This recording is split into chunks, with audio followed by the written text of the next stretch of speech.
نحمده ونستعينه ونستغفره ونعوذ بالله من شرور أنفسنا ومن سيئات أعمالنا من يهده الله فلا مضل له ومن يضلل فلا هادي له وأشهد أن لا إله إلا الله وأشهد أن محمدا عبده ورسوله أما بعد فإن خير الحديث كتاب الله وخير الهدي هدي محمد صلى الله عليه وسلم وشر الأمور محدثاتها وكل محدثة بدعة وكل بدعة ضلالة وكل ضلالة في النار.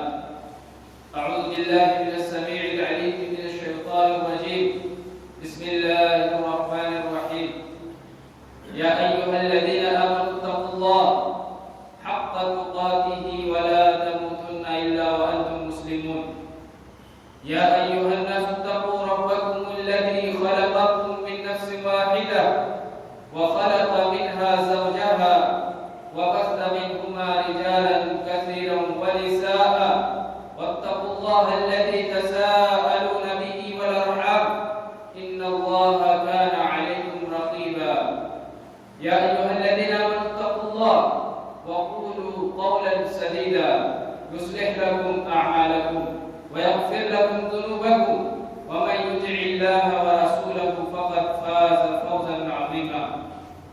وقال الله تبارك وتعالى في موضع آخر: بسم الله الرحمن الرحيم. يرفع الله الذين آمنوا منكم والذين أوتوا العلم درجات. وقال النبي صلى الله عليه وسلم: إن الله يرفع بهذا الكتاب أقواما ويضع به آخرين. رواه مسلم. حاضرین جمعہ، بزرگوں، نوجوانوں، عزیز بچوں، پردہ نشین خواتین، میری ماں اور بہنیں، آج 11 فروری 2021 عیسوی کا یہ خطبہ جمعہ کا شرف مجھے ملا ہے، جس کے اندر خطبہ مسنونہ کے بعد سورہ مجادلہ کی آیت 11 نمبر کی آیت تلاوت کی گئی۔ اس مناسبت سے تعلیم کی ضرورت وقت کی ایک اہم ٹاپک ہے، اس موضوع پر گفتگو کرنے کا موقع دیا گیا۔ بعدہ درود و سلام ہو تمام انبیاء کرام علیہ السلام پر۔ اس سے پہلے پروردگار عالم کا حمد و ثنا ہو، کبریائی ہو، بڑائی ہو، بزرگی ہو اس وحدہ لا شریک کا، جس نے ہمیں اور آپ کو اشرف المخلوقات بنایا، اور اشرف المخلوقات میں بھی سب سے بہتر اور سب سے اچھا دین ماننے والا بنایا۔ اللہ کا جتنا بھی ہم اور آپ شکر ادا کریں کم ہے۔ اس کے بعد صرف انسان بنا کر، اشرف المخلوقات بنا کر یوں ہی نہ چھوڑا، بلکہ ہماری زندگی کے ہر موڑ پر، ہر لمحے پر ایک ایک چیز کا رہنمائی کرنے کے لیے ہر دور میں، ہر وقت میں، ہر زمانے میں انبیاء کرام کا سلسلہ وار اس دنیا کے اندر مبعوث فرمایا۔ ان تمام انبیاء کرام پر درود و سلام ہو، خصوصاً ہمارے آخری نبی جناب محمد رسول اللہ صلی اللہ علیہ وسلم پر۔ حاضرین جمعہ، آج کا خطبہ جیسا کہ آپ لوگوں کو معلوم ہے تعلیم کی ضرورت کے اوپر ہے۔ سب سے پہلے ہمیں یہ جاننا ہے تعلیم سے مراد اس عنوان میں علم دین ہے۔ علم کیا چیز ہے، پہلے اس کو جاننے کی ضرورت ہے۔ کہتے ہیں لغت کے اندر، ڈکشنری کے اندر جب آپ لفظ علم کو تلاش کرنے جائیں گے تو وہاں معنی ملے گا آپ کو کسی چیز کا گہرائی سے ادراک کرنا، کسی چیز کے بارے میں ایسا علم حاصل کرنا کہ اس کے اندر مکمل یقین ہو آپ کو۔ اگر کسی چیز کا آپ نے علم حاصل کیا اور آپ کو اس پر یقین نہیں ہے تو وہ علم نہیں ہو سکتا، وہ علم کے منافی ہے۔ مثال کے طور پر آپ لیجئے، آپ لا الہ الا اللہ کے بارے میں علم حاصل کیا، آپ نے عقیدے کے معاملے میں علم حاصل کیا، لا الہ الا اللہ کیا ہے، اللہ کیا ہے، رسول کیا ہے، نبی کون ہے، اس کا دین کیا ہے، اور پھر جا کر کے آپ کو اس میں شک یہ پیدا ہو جاتا ہے کیا یہ اللہ کے نبی صلی اللہ علیہ وسلم نے فرمایا ہے یا نہیں فرمایا، میں اس طرح نیت باندھ کر کے رفع الیدین کرتا ہوں کیا وہ صحیح ہے یا نہیں، اگر یہ شک آتا ہے تو یہ علم نہیں ہے۔ جس بات پر آپ کو مکمل یقین ہے وہ علم ہے۔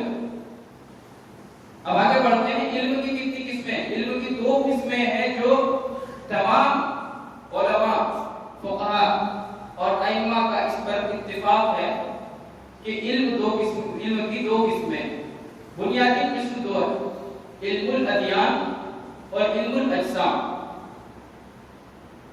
علم الادیان کیا؟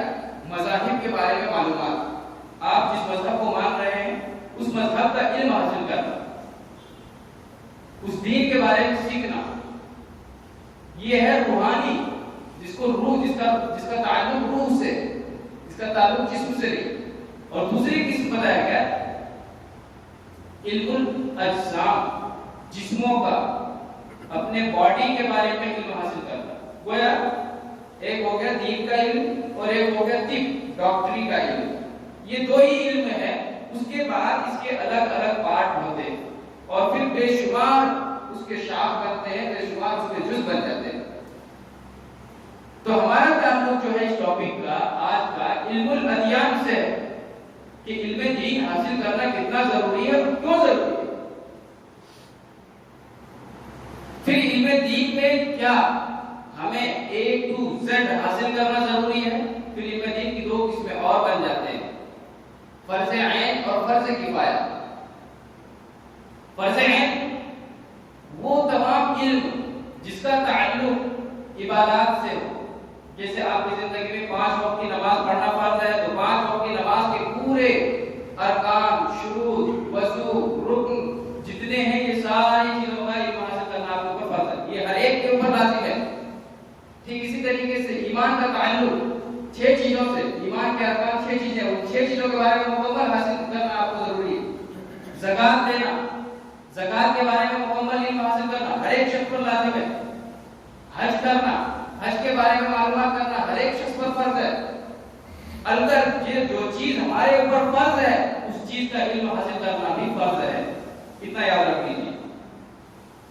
اب دیگر فرض کفایہ میں کیا جاتا ہے؟ جو عالم دین ہے، جو بنتے ہیں مفتی، جو بنتے ہیں علماء، محدث، مفکر، جیسے قرآن مجید کا تفسیر لکھنا، یہ ہر ایک کے اوپر لازم اور ضروری نہیں ہے۔ اسی طریقے سے حدیثوں کی تشریحات کرنا یہ ہر ایک کے اوپر لازم نہیں ہے۔ اسی طریقے سے کسی بات پر فتویٰ دینا یہ ہر ایک کے اوپر لازم نہیں ہے۔ تو گویا پتہ یہ چلا کہ جن چیزوں کو اللہ رب العالمین نے انسان کے اوپر فرض کیا ہے ان چیزوں کا علم حاصل کرنا بھی ہمارے اور آپ کے اوپر فرض ہے۔ جیسے میراث ہے، لوگوں کو مرد عورت کے اندر تقسیم کیسے ہوتا ہے مال، اس چیز کا علم حاصل کرنا ہر ایک کو ضروری نہیں ہے۔ تو گویا خلاصہ کلام یہ ہے کہ علم کے معنی اور علم کے اقسام سمجھ لیے۔ اب آگے بڑھتے ہیں، اللہ رب العالمین نے جو قرآن مجید سورہ مجادلہ کے اندر فرمایا کہ اللہ رب العالمین تم میں سے ان لوگوں کے جن لوگوں نے ایمان لایا اور جس کو علم عطا کیا گیا ان کے درجات کو بلند کرتا ہے۔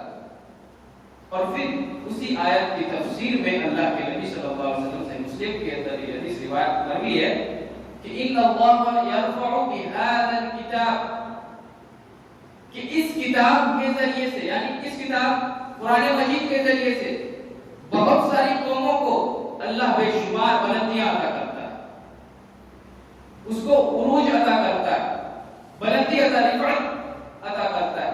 لیکن اسی حدیث کے اگلے ٹکڑے میں فرمایا وَيَزَعُ بِهِ آخَرِينَ، اور بہت ساری قوموں کو ذلت اور پستی کے اندر دھکیل دیتا ہے۔ علامہ اقبال نے اسی آیت کو مد نظر رکھتے ہوئے وہ شعر کہا تھا، وہ معزز تھے زمانے میں مسلمان ہو کر، وہ معزز تھے زمانے میں مسلمان ہو کر، اور تم خار ہوئے تارک قرآن ہو کر۔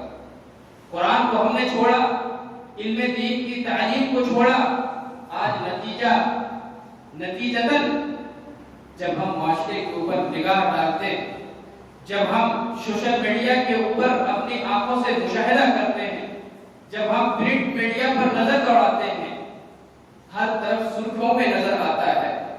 کہیں کسی نوجوان کو موبلجنگ کے ذریعے سے مار دیا گیا، کہیں کسی نوجوان لڑکی نے اپنے دین کو تبدیل کر کے کسی غیر مسلم اور کسی غیر مذہب کے لڑکے کو ماننے والے لڑکے کے ساتھ بھاگ گیا۔ آپ کو کہیں سرخیوں میں نظر آئے گا کہ فلاں جگہ فلاں لڑکی کی عزت سے فلاں قوم والے کھیل گئے۔ یہ کیا ہے اور یہ کیوں ہو رہا ہے؟ کیونکہ ہم نے اور آپ نے مل کر کے علم دین کو سیکنڈ درجہ دے دیا۔ آج ہر ایک شخص کے ذہن و دماغ کے اندر کیا چل رہا ہے؟ ہم اپنے بچوں کو بھی بچیوں کو بھی اعلیٰ تعلیم دلوائیں گے، لیکن مدرسے کی تعلیم نہیں بلکہ اسکول اور کالج کی تعلیم دلوائیں گے۔ یہ فرسٹ نمبر پر ہم نے اللہ کے کلام کو بھی ٹھکرایا اور اللہ کے نبی صلی اللہ علیہ وسلم کی اس حدیث کو بھی ٹھکرا دیا کہ اللہ کے نبی نے فرمایا خیرکم من تعلم القرآن وعلمہ۔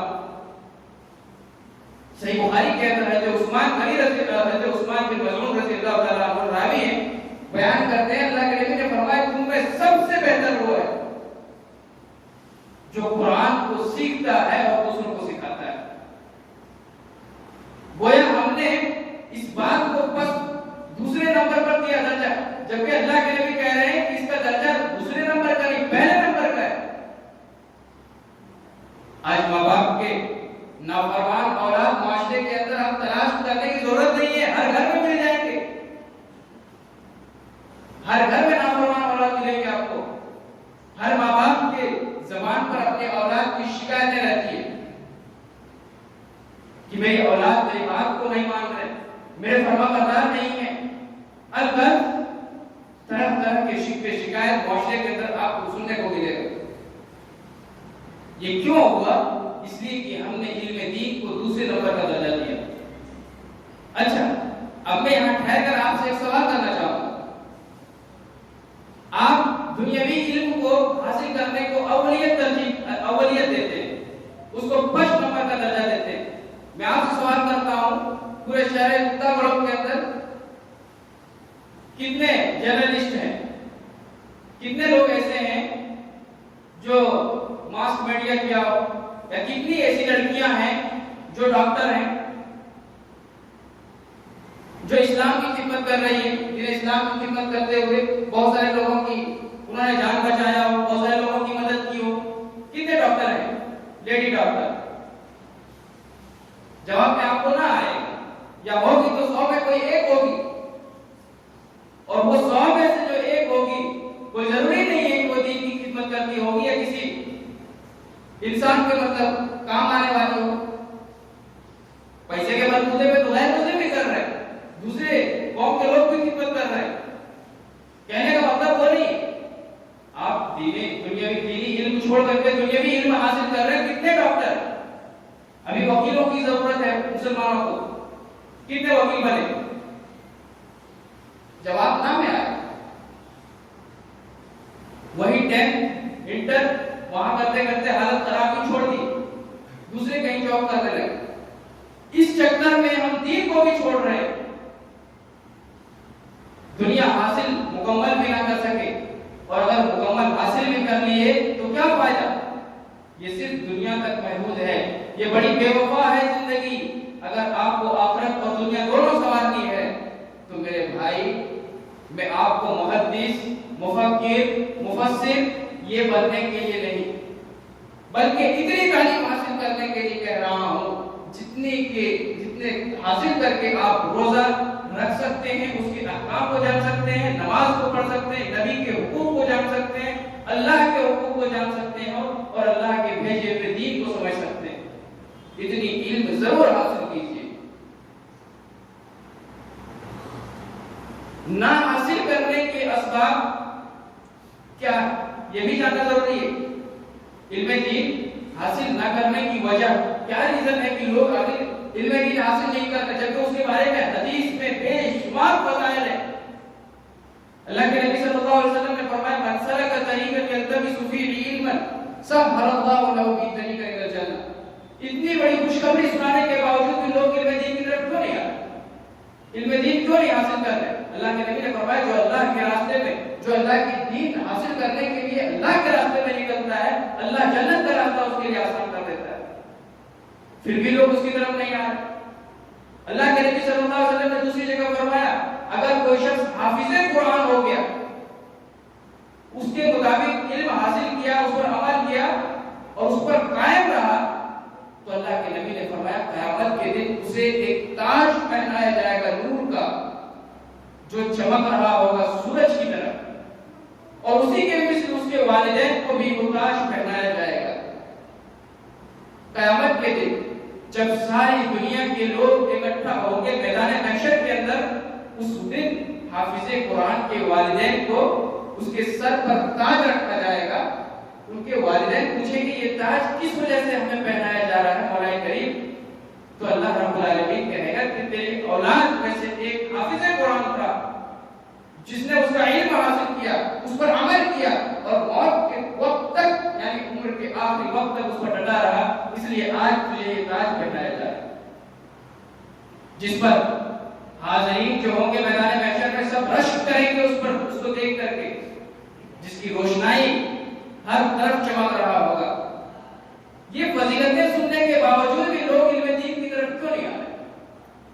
کیوں نہیں اپنی اولاد کو مدارس کے اندر داخل کر کے علم دین بھی حاصل کروائیں، دنیا کی بھی علم حاصل کروائیں؟ ملٹی مدرسے بھی ہیں، ایسا نہیں ہے کہ ہر جگہ صرف نہیں قرآن رٹو حدیث کا ترجمہ سنو، یہ ہر جگہ نہیں ہے، بلکہ ملٹی مدرسے بھی ہیں جہاں انجینئرنگ کی بھی تعلیم دی جاتی ہے، جہاں ڈاکٹریٹ کی بھی تعلیم دی جاتی ہے. ہمارے موزن صاحب جہاں پڑھ رہے ہیں اسی یونیورسٹی کا آپ لیجیے، طب کالج بھی وہاں ہے، ڈاکٹریٹ بھی کرواتے ہیں، انجینئرنگ بھی کرواتے ہیں، کلیت الشریعہ بھی کرواتے ہیں، کلیت اللغہ لینگویج کا بھی پورا علم حاصل علم دے رہے ہیں، وہاں بھی کرا سکتے ہیں. کہنے کا مقصد یہ ہے کہ نبی صلی اللہ علیہ وسلم کے فرمان اتنے فضائل بیان کرنے کے بعد لوگ مدارس کی طرف علم دین کو حاصل کرنے کی طرف کیوں نہیں آتے؟ اس کا اہم نقطہ یہ ہے کہ لوگوں نے علم کو روزگار سے اور علم کو معیشت سے جوڑ دیا. ڈاکٹر بنیں گے منتھلی 50,000 کما سکتے ہیں، یہ منیمم، میکسیمم لاکھوں، 1.5 لاکھ 2 لاکھ 3 لاکھ 5 لاکھ بھی کما سکتے ہیں. اس لیے چلو اپنے بچوں کو ڈاکٹریٹ کراتے.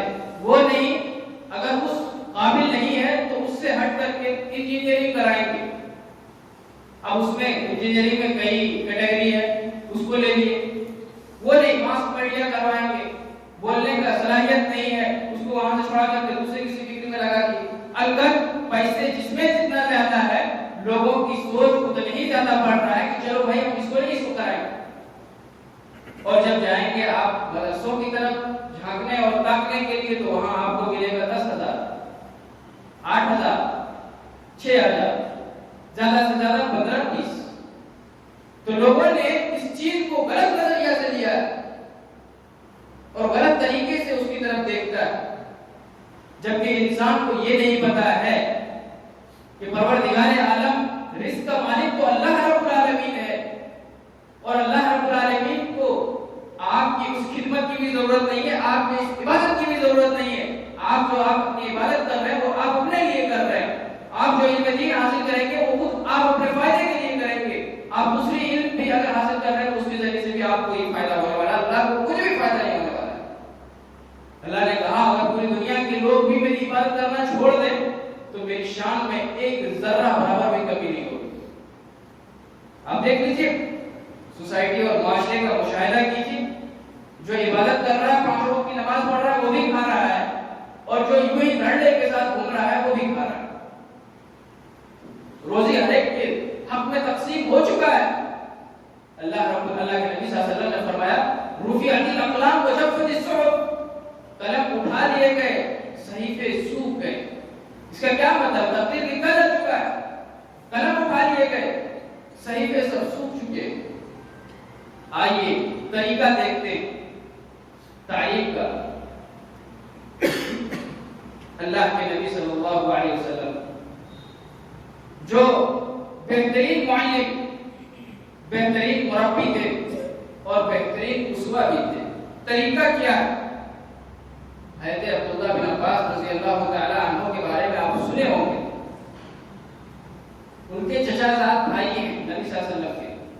حضرت عبداللہ یہ نبی صلی اللہ علیہ وسلم کے چچا زاد بھائی ہیں۔ تعلیم کا طریقہ آپ کے اندر اگر ہوگا، ایک بات یہاں رک کر کے میں آپ کو بتا دینا مناسب سمجھوں گا،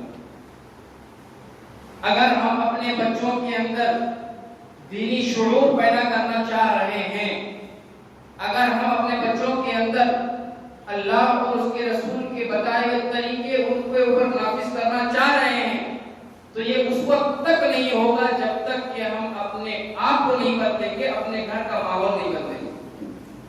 اگر ہم کہیں گے کہ نہیں باہر کے بچوں کی وجہ سے یہ بگاڑ ہو رہا ہے، ہرگز ایسا نہیں ہے۔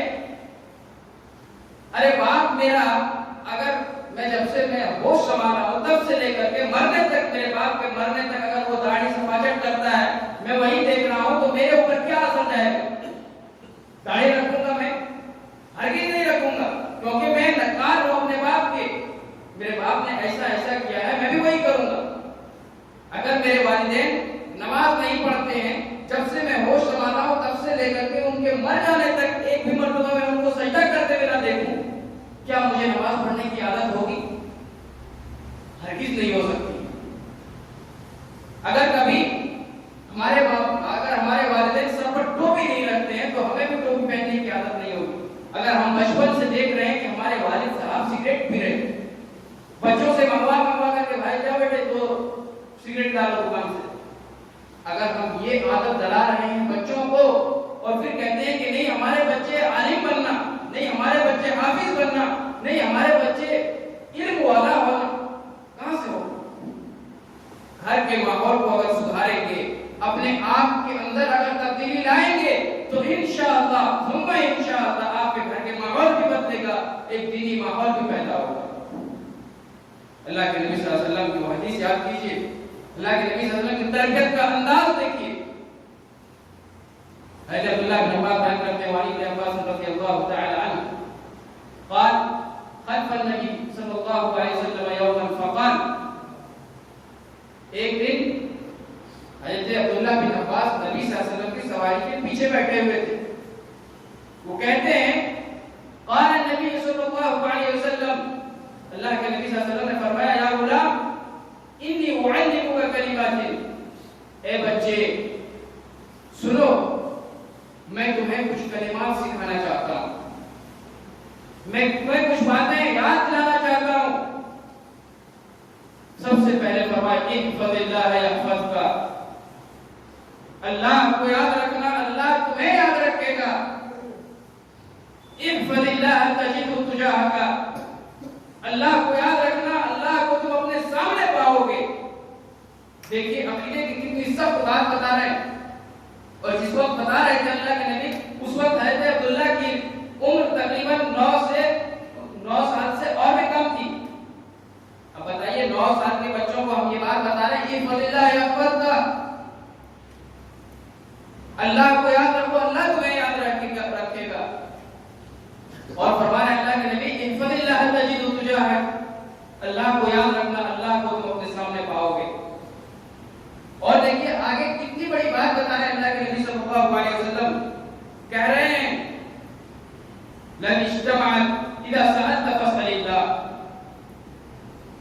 اگر تمہیں کسی چیز کو مانگنے کی ضرورت بھی پڑ گئی فاسأل اللہ، تو اللہ رب العالمین سے مانگنا۔ وَإِذِ اسْتَعَنْتَ فَاسْتَعِنْ بِاللَّهِ،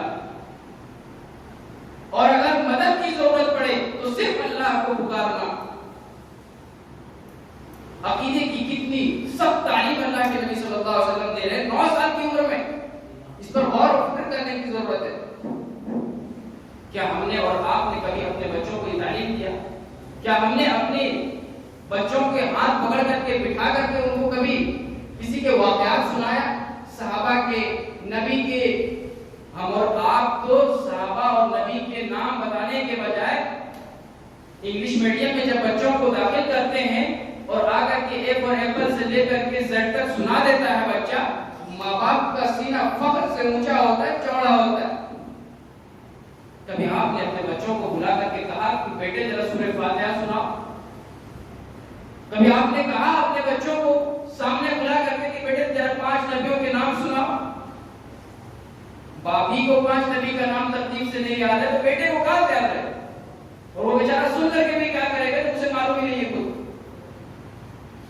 میرے بھائی، المیہ اور نتیجہ اتنا خراب ہے کہ ہم انگلش کے 2 ورڈ سن کر کے ہمارا دل فخر سے چوڑا ہو جاتا ہے اور بڑے ہم خوش ہوتے ہیں، لیکن جب ہمارا بچہ 2 لوگوں کے سامنے سورہ فاتحہ پڑھ کر کے نہیں سنا سکتا ہے، اس وقت ہمیں شرمندہ ہونا چاہیے اور شرم آنی چاہیے کہ رب کا کلام ہے، سورہ فاتحہ نہیں سنا پا رہا ہے، 10 نبی کے نام نہیں گنا پا رہا ہے۔ کتنی بڑی افسوس کی بات ہے کہ جس اسلام کے ماننے والے ہیں اس نبی کے بہت سارے لوگ ایسے ہیں جو اپنے نبی کے نام نہیں جانتے ہیں۔ جی محمد صلی اللہ علیہ وسلم کا نام پوچھو تو محمد ہٹا لیتے ہیں، صلی اللہ علیہ وسلم بول کر کے نکل جاتے ہیں۔ جس امت کے ماننے والے ہیں اس نبی کا نام بھی نہیں یاد۔ کیوں یاد ہوگا؟ گھر کے ماحول اگر اللہ کے نبی صلی اللہ علیہ وسلم کے گھر کے ماحول کی طرح ہوگا تو یاد ہوگا۔ اپنے بچوں کو اتنے ناز اور نخروں کے ساتھ نہ پالیے کہ آگے چل کر کے وہ خود چلنا نہ سیکھ پائے۔ بچوں کو ہمیشہ انگلی پکڑ کر کے چلنا نہیں سکھانا چاہیے۔ جب بچہ اٹھ کر کے کھڑا ہو جائے تو اس کو دھیرے دھیرے چھوڑنا چاہیے کہ چلے اور خود گرے خود اٹھے، تاکہ وہ اپنی زندگی آپ جینا سیکھے۔ ابھی آپ نے دیکھا کرناٹکا کے اندر یہ ویڈیو ہر جگہ فیمس اور ہر جگہ مشہور ہو گیا اور وائرل ہو گیا۔ یہ ان لڑکیوں کے اوپر تماشا ہے جو سوشل میڈیا کے اوپر بیٹھ کر کے اپنی جسموں کا ننگا ناچ ناچتی ہے اور اپنے فالوورز بڑھانے کے لیے اپنے جسم کے ہر اعضاء اور ہر باڈی کو دکھاتے ہیں۔ اتنا ان لوگوں نے سالوں سال میں اتنا اپنا فالوورز نہیں بنا سکی ہوگی جتنا اس نے ایک دن میں صرف ایک اللہ کا نام لے کر کے بنا لیا۔ یہ کہاں سے آیا؟ اس کے والد کے ساتھ اس کا فوٹو شیئر ہوا تو سوشل میڈیا پہ دیکھنے میں آیا۔ اس کے والد کے اوپر چہرے کے اوپر داڑھی ہے، سر کے اوپر ٹوپی ہے۔ اس سے پتا چلتا ہے کہ اس کے گھر کا ماحول دینی ماحول ہے۔ تب جا کر کے اس بچی کی زبان پہ اس وقت عین موقع پر اللہ اکبر کا نعرہ نکلا ہے۔ اگر ہم اپنے گھروں کے اندر ہمیشہ ٹی ویوں کے اوپر بیٹھے رہیں گے، ہمیشہ سیریل دیکھتے رہیں گے، ہمیشہ بچوں کو کارٹون دکھاتے رہیں گے، تو ایسے جب مواقع آئیں گے تو بچوں کے پیٹ میں پیشاب اتر جائے گا۔ اس لیے گھر کا ماحول بدلنے کی ضرورت ہے، گھر میں دینی ماحول پیدا کرنے کی ضرورت ہے، گھر میں بچوں کے لیے مصلی بچھانے کی ضرورت ہے، خود اپنے لیے مصلی بچھا کر کے نفل نماز کا اہتمام گھر میں کرنے کی ضرورت ہے۔ بچوں کو عقیدے کی تعلیم جس طرح نبی صلی اللہ علیہ وسلم حضرت عبداللہ بن عباس کو دے رہے ہیں اس طرح دینے کی ضرورت ہے۔ دیکھیے یہ تعلیم کیا ہے اللہ کے نبی کی، احفظ اللہ یحفظ کا، اللہ کو یاد کرو اللہ تمہیں یاد رکھے گا۔ اس لڑکی کے ساتھ یہی ہوا، اتنے بھیڑیے نے چاروں طرف سے گھیرے ہوا تھا، لیکن اللہ کا نام سن کر کے ان لوگوں کو آگے بڑھنے کی ہمت اور جرأت نہیں ہوا۔ اللہ کے نبی فرماتے وَإِذَا سَأَلْتَ فَاسْأَلِ اللَّهَ، جب تمہیں کسی چیز کی مانگنے کی ضرورت پڑے تو اللہ سے مانگو، وَإِذَا اسْتَعَنْتَ فَاسْتَعِنْ بِاللَّهِ، اور جب مدد کی ضرورت پڑے تو اللہ رب العالمین کو پکارنا، اللہ تمہاری مدد کرے گا۔ کہتے ہیں اللہ کے نبی صلی اللہ علیہ وسلم لَوِ اجْتَمَعُوا عَلَىٰ أَن يَنفَعُوكَ بِشَيْءٍ لَّن يَنفَعُوكَ إِلَّا بِشَيْءٍ قَدْ كَتَبَهُ اللَّهُ لَكَ، کہ اگر دنیا کے سارے لوگ مل کر کے تمہیں کوئی نفع پہنچانا چاہے تو ایک ذرہ کے برابر نفع نہیں پہنچا سکتا ہے، سوائے اتنا جتنا آپ کی تقدیر میں لکھا جا چکا ہے۔ اور پھر آگے فرمایا وَلَوِ اجْتَمَعُوا عَلَىٰ أَن يَضُرُّوكَ بِشَيْءٍ، اور اگر پوری دنیا کے لوگ مل کر انسان اور جن بھی مل جائے اور آپ کو نقصان پہنچانا چاہے تو نہیں پہنچا سکتا سوائے اتنا جتنا اللہ نے آپ کے حق میں لکھ دیا ہے۔ یہ تعلیم اللہ کے نبی حضرت عبداللہ بن عباس کو 9 سال کی عمر میں دے رہے ہیں۔ پتہ چلتا ہے کہ عقیدے کا جواب ہے بچوں کے دل اور دماغ اور ذہن کے اندر ہمیں بڑی ہی اچھی طریقے سے ان کے اندر بٹھانا چاہیے اور بچوں کا عقیدہ مضبوط کرنا چاہیے۔ باقی تعلیمات دور کی بات ہے، مدارس کے اندر بچے آتے ہیں تو کیا سیکھتے ہیں؟ مدرسے میں داخل ہونے سے پہلے انہیں آداب سکھایا جاتا ہے، السلام علیکم۔ اس کے بعد جو اسٹارٹ ہوتا ہے ان کا درس السلام علیکم کے بعد بسم اللہ الرحمن الرحیم سے، وہاں تو یہ تعلیم دی جاتی ہے۔ انگریزوں کے یہاں یہ تعلیم نہیں دی جاتی ہے۔ انگریزوں کے یہاں گڈ مارننگ سکھایا جاتا ہے، گڈ آفٹرنون سکھایا جاتا ہے۔ تو ہمارے بچے بھی اسی ماحول میں ڈھل رہے ہیں، ان کا ایمان بھی ویسا ہی ہوتا جا رہا ہے۔ وہاں ماں باپ کے بارے میں کچھ نہیں بتایا جاتا ہے، اس لیے ہمارے بچے بھی ہمارے نافرمان بنتے جا رہے ہیں۔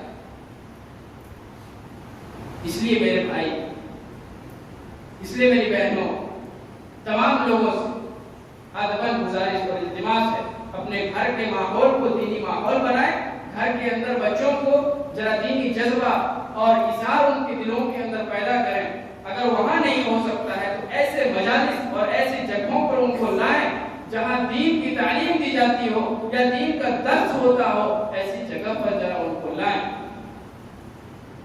لوگوں کا المیہ تو یہ ہے کہ ابھی ٹھنڈی ہے، ٹھنڈی کا ماحول، موسم چل رہا ہے، فجر میں بچوں کو نہیں اڑائیں گے۔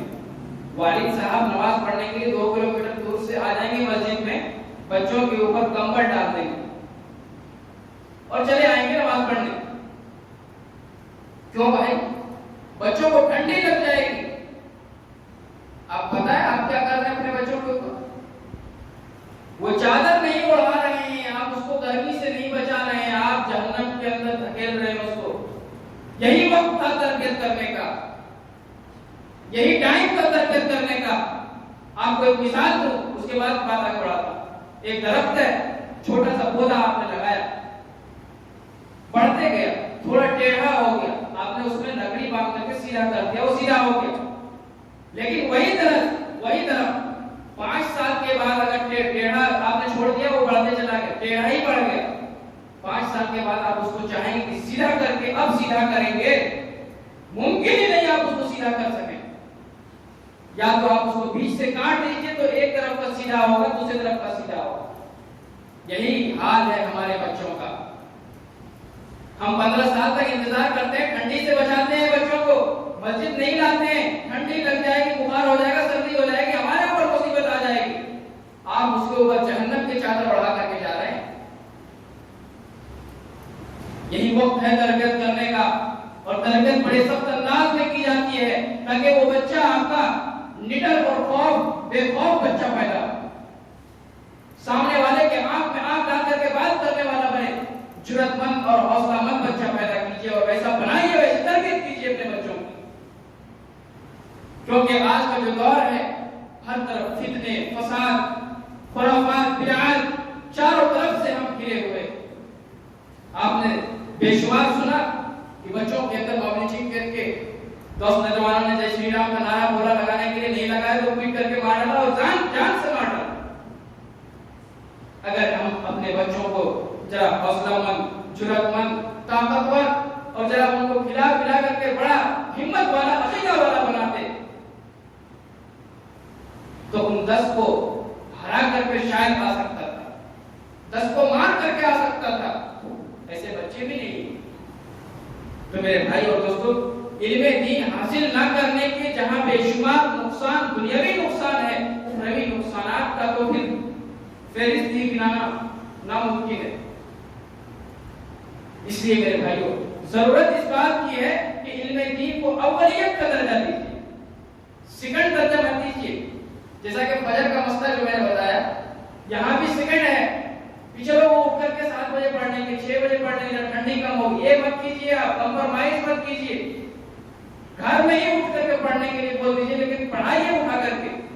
اگر ابھی تربیت نہیں کیجیے گا، بڑے ہونے کے بعد آپ کے منہ پر منہ بولے، زبان سے زبان لڑانے کی کوشش کرے گا، اس ٹائم آپ نہ اسے مار سکتے ہیں نہ سدھار سکتے ہیں. اس لیے کوشش کیجئے بچپن میں، کیونکہ ایک وائٹ کپڑا ہے، آپ اس کو جس طریقے سے رنگنا چاہیں رنگ جائے گا. چاہے اس پر گرین کلر چڑھانا چاہیں تو چڑھ جائے گا، بلیک کلر چڑھانا چاہیں تو چڑھ جائے گا. ٹھیک اسی طریقے سے بچوں کا مسئلہ ہے. اگر بچوں کے اوپر آپ کو جو کلر چڑھانا ہے، اگر ان میں دین دینا ہے تو وہ دین کا طریقہ سیکھے گا، اگر دنیا کا تعلیم دینا ہے دنیا کا طریقہ سیکھے گا. آج ہر ماں باپ پریشان کیوں ہیں اپنی اولاد سے؟ کتنے ماں باپ ایسے ہیں جو گھر سے باہر اور جا کر کے ان کو اولڈ ہاؤس جیسے جگہوں پر رہنے کی نوبت پیش آ رہی ہے. کیوں؟ جبکہ اللہ کے نبی صلی اللہ علیہ وسلم نے فرمایا کہ ماں کے قدموں کے نیچے جنت ہے. اتنی بڑی فضیلت سننے کے باوجود بھی ہمارے مسلمان بھائیوں میں سے بہت سارے لوگ ایسے ہیں جن کے ماں باپ اولڈ ہاؤس میں رہ رہے ہیں. کیوں؟ یہ سوال ہے. یہ علم دین سے دوری، قرآن کو چھوڑنے کا وجہ اور اس کے نقصانات میں سے ایک نقصان یہ بھی ہے کہ ماں باپ کو گھر سے باہر کر دیا جاتا ہے. ماں باپ کو کھانے پینے کی اشیاء نہیں دی جاتی ہے، ان کو رہنے کے لیے کوئی خاص جگہ بھی نہیں دیا جاتا ہے جہاں وہ اپنی زندگی کے آخری لمحات کو گزار سکے. اللہ کے نبی نے فرمایا باپ جنت کا دروازہ ہے، دروازوں میں سے ایک دروازہ ہے. پھر بھی باپ کی کوئی قدر نہیں، زبان پہ زبان لڑاتے ہیں، یہاں تک کہ گالی گلوچ پر اتر آتے ہیں. کیوں آخر ایسا ہوا؟ ان تمام کا جب آپ بیک گراؤنڈ چیک کریں گے تو وہی مسئلہ نکلے گا. ہم نے اس کو علم دین نہیں سکھایا. انگریزی کو اتنا پڑھا دیا کہ انگریزوں کو پڑھا سکتے ہیں، دین کا تعلیم اتنا نہیں حاصل کر سکے کہ اگر باپ مر جائے تو اس کو غسل دینا ہے. دوسروں کو بلاتے ہیں کہ چلو بھائی میرے ابا جان مر گئے، ذرا ان کو غسل دے دو. جنازہ پڑھانے کے لیے دوسروں کو بلایا جائے. حضرت ام عطیہ رضی اللہ، عورتوں کو بھی تعلیم دین کا حاصل کرنا سخت ضروری ہے. حضرت ام عطیہ رضی اللہ تعالی عنہا خود بیان کرتی ہیں کہ ہم نے اللہ کے نبی صلی اللہ علیہ وسلم کی بیٹی حضرت زینب کا ہم لوگ غسل دے رہے تھے. اللہ کے نبی صلی اللہ علیہ وسلم نے فرمایا اس کو 3 مرتبہ یا 5 مرتبہ غسل دو، اور جب غسل دے چکو تو ہمیں خبر کرنا. اس حدیث سے پتہ چلتا ہے کہ عورتوں میں بھی، صحابیات میں بھی تعلیم کا زور تھا اور وہ بھی تعلیمات حاصل کرتی تھی. اسی لیے حضرت عائشہ رضی اللہ تعالی عنہا فقیہ امت کے لقب پاتی ہیں. کیوں؟ فقیہ کیسے بنتے، محدث کیسے بنتے، 4000 کے راوی کیسے بنتے؟ حضرت عائشہ رضی اللہ تعالی عنہا. آپ دیکھیے ان نسوانیت کی جتنی پیچیدہ مسائل کی جو روایات ہیں تمام کے تمام حضرت عائشہ رضی اللہ تعالی عنہا سے کہیں نہ کہیں جا کر کے جڑتا ہے. کیا انہوں نے تعلیم حاصل نہیں کیا؟ وہ کیا ان کو ویسے ہی آ گیا؟ نہیں، انہوں نے محنت کیا، تعلیم حاصل کیا. اب یہاں مسئلہ یہ پیدا ہوتا ہے کیا وہ لوگ بے پردہ ہو کر کے تعلیم حاصل کرتے تھے؟ نعوذ باللہ، ہرگز نہیں. ان تمام کا اہتمام کرتے ہوئے وہ فقیہ الامت کا لقب پاتی ہیں. حضرت ام عطیہ رضی اللہ تعالی عنہا ہی کی ایک روایت میں بیان کرتی ہے کہ ہم اللہ کے نبی صلی اللہ علیہ وسلم کے ساتھ غزوات میں شرکت کرتے تھے. اور کیا کرتے تھے؟ وہاں غزوات میں جا کر کے تلوار بازی کرتے تھے، لوگوں کی گردنیں مارتے تھے؟ ہرگز نہیں. وہاں جا کر کے لوگوں کو، زخمیوں کو پانی پلاتی تھی، ان کے زخموں کی مرہم پٹی کرتی تھی. اس حدیث سے پتہ کیا چلتا ہے کہ ان کو طب کا علم معلوم تھا، ڈاکٹریٹ کا علم ان کے پاس تھا. تب جا کر کے وہ دوائی لگا کر کے اس کو پٹی لگاتی تھی. تو یہ علم بھی حاصل کرنا عورتوں کے اوپر فرض ہے. دنیاوی علم سے دنیاوی علم کو حاصل کرنے کے لیے کوئی منع نہیں کرتا ہے. علم حاصل کریں تو اچھا علم حاصل کریں جو امت کے لیے فائدہ مند ہو، جو مسلمان عورتوں کے لیے فائدہ مند ہو. آج ماڈرن دور ہے، کوئی عورت نہیں چاہتی ہے کہ ہمارا ڈیلیوری جو ہے نارمل ڈیلیوری ہو. ہر عورت کی خواہش اور طلب یہ ہے آج کے دور کی کہ ہمارا اعلیٰ سے اعلیٰ ہاسپٹل کے اندر جا کر کے ڈیلیوری ہو. کتنے ہاسپٹل کے اندر مسلم عورت ہے ڈاکٹر بتائیے، یا ڈاکٹر ہے بتائیے، جہاں پردوں کا اہتمام ہو، جہاں ہر ایک چیز اسلامی شریعت کے مطابق ہوتا ہو؟ بتائیے کہاں؟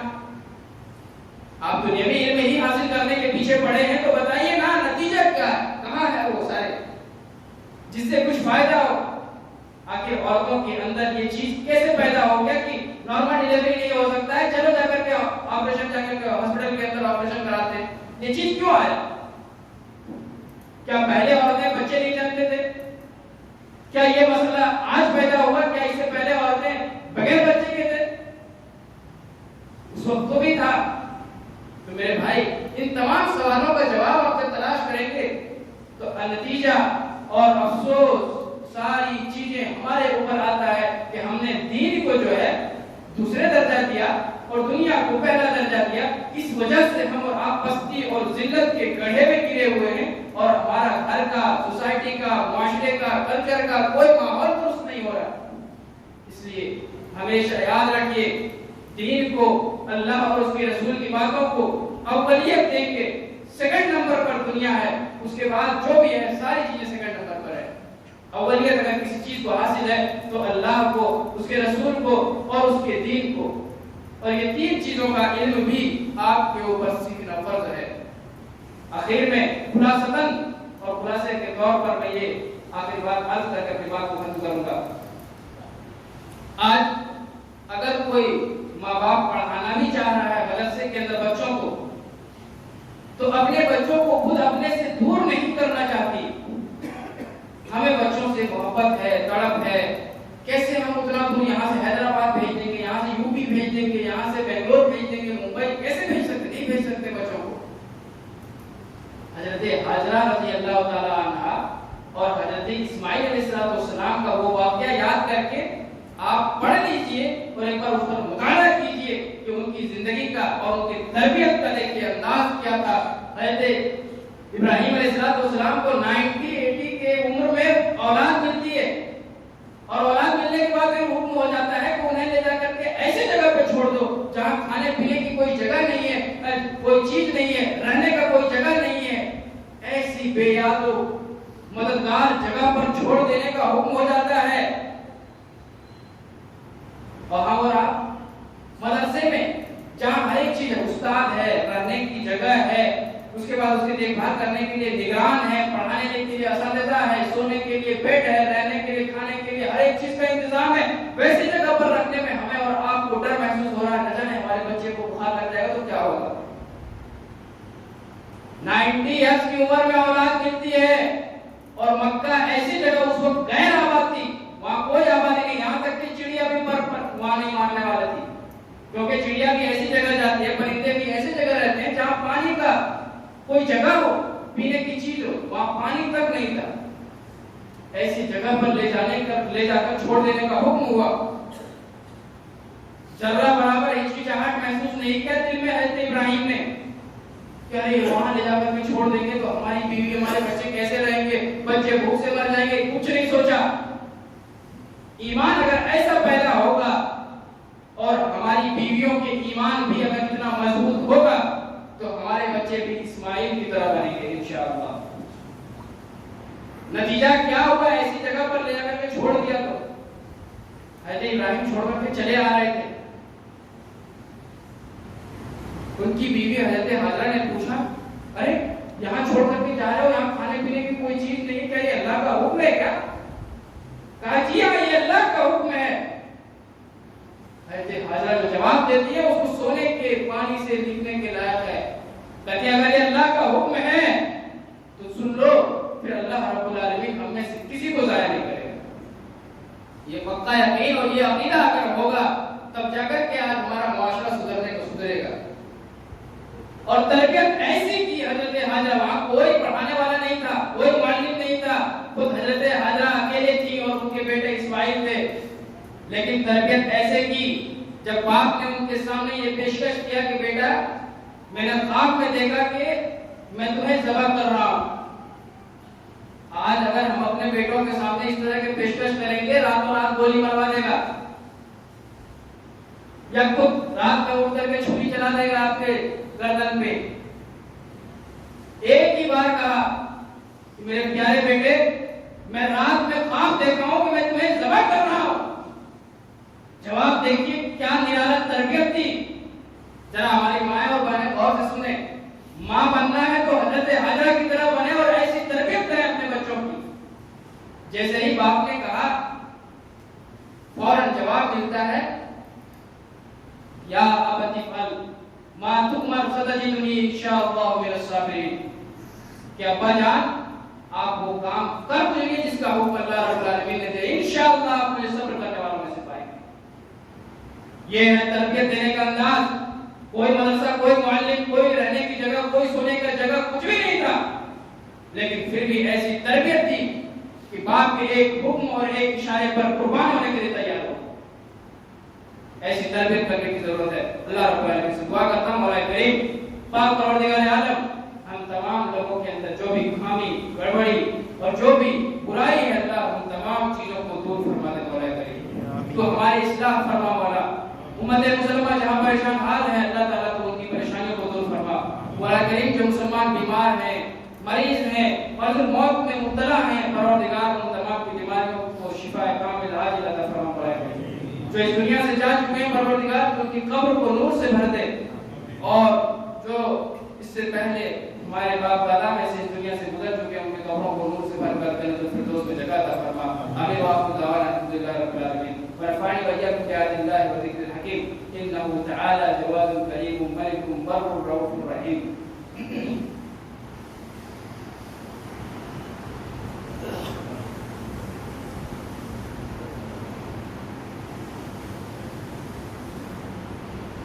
الحمد لله نحمده ونستعينه ونستغفره ونعوذ بالله من شرور أنفسنا ومن سيئات أعمالنا من يهده الله فلا مضل له ومن يضلل فلا هادي له وأشهد أن لا إله إلا الله وأشهد أن محمدا عبده ورسوله أما بعد فإن خير الحديث كتاب الله وخير الهدي هدي محمد صلى الله عليه وسلم وشر الأمور محدثاتها وكل محدثة بدعة وكل بدعة ضلالة وكل ضلالة في النار أعوذ بالله من السميع العليم من الشيطان الرجيم بسم الله الرحمن الرحيم إن الله وملائكته يصلون على النبي يا أيها الذين آمنوا صلوا عليه وسلموا تسليما اللهم صل على محمد وعلى آل محمد كما صليت على إبراهيم وعلى آل إبراهيم إنك حميد مجيد اللهم بارك على محمد وعلى آل محمد كما باركت على إبراهيم وعلى آل إبراهيم إنك حميد مجيد عباد الله رحمني ورحمكم الله إن الله يأمر بالعدل والإحسان وإيتاء ذي القربى وينهى عن الفحشاء والمنكر والبغي يعظكم لعلكم تذكرون